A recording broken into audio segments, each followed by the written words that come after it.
Et justement, en parlant de week-end, ce dimanche 4 décembre, le centre historique minier de Leward accueille la première représentation de Germinal, l'intemporel. Pierre Lamotte, bonjour.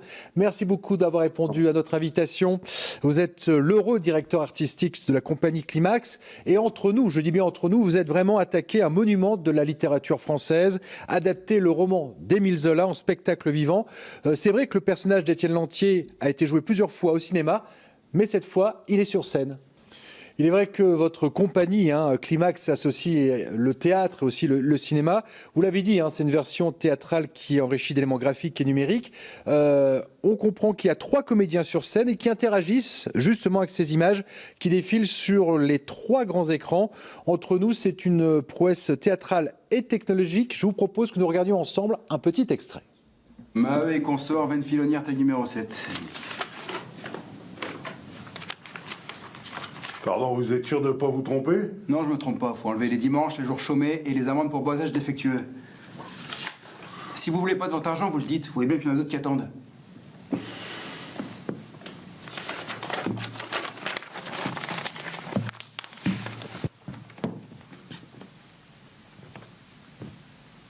Lis-nous ça, Étienne.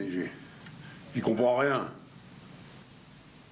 La compagnie va payer le boisage à part et baisser le prix de la berline de charbon de 50 centimes à 40? Nom de Dieu. Mais vous entendez ça, vous autres? Mais si on accepte ça, on est déjà en foutre. Regardez ce que j'ai comme paye. Ils se moquent pas de nous, là? Et moi donc, je vais devoir encore vendre mes chemises. Et moi, j'ai même pas de quoi payer le pain de la quinzaine. Ils veulent l'avoir, la grève. Eh ben, ils vont l'avoir, la grève. Ils vont le dire. Ils vont l'avoir, la grève. Oui, tous en grève. La grève. Ouais, la grève. Alors Pierre, rassurez-nous, vous n'êtes pas en grève, surtout à partir de dimanche, en tout cas, je l'espère. Pour les comédiens, c'est aussi un sacré défi, parce que là, on joue avec 3 comédiens, mais des écrans, de l'image. C'est aussi une prouesse, il faut s'adapter. Alors pour eux, oui, bien sûr, c'est une grande prouesse. Et d'ailleurs, il y a Léandre Leroy qui est avec nous et qui fait le rôle d'Étienne. Techniquement, alors c'est vrai qu'au spectacle, on n'a pas le droit beaucoup à l'erreur, mais malgré tout, il y a toujours son personnage de jeu qui peut réadapter et récupérer les choses.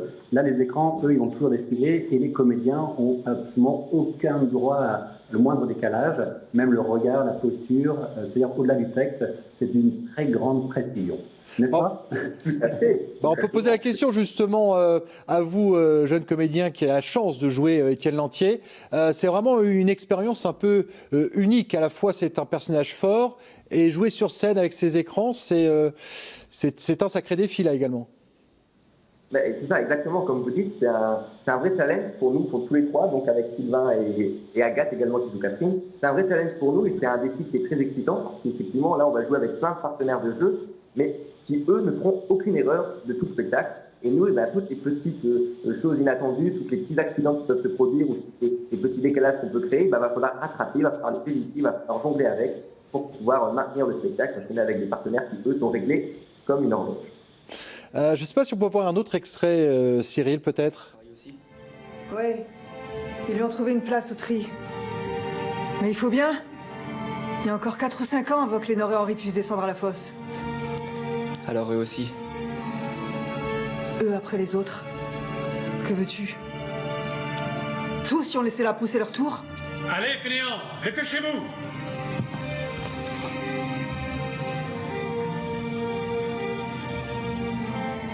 Alors tu pars.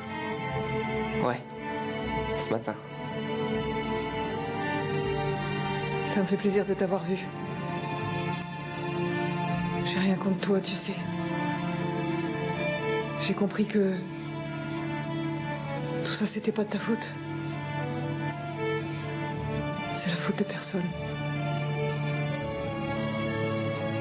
C'est la faute de tout le monde.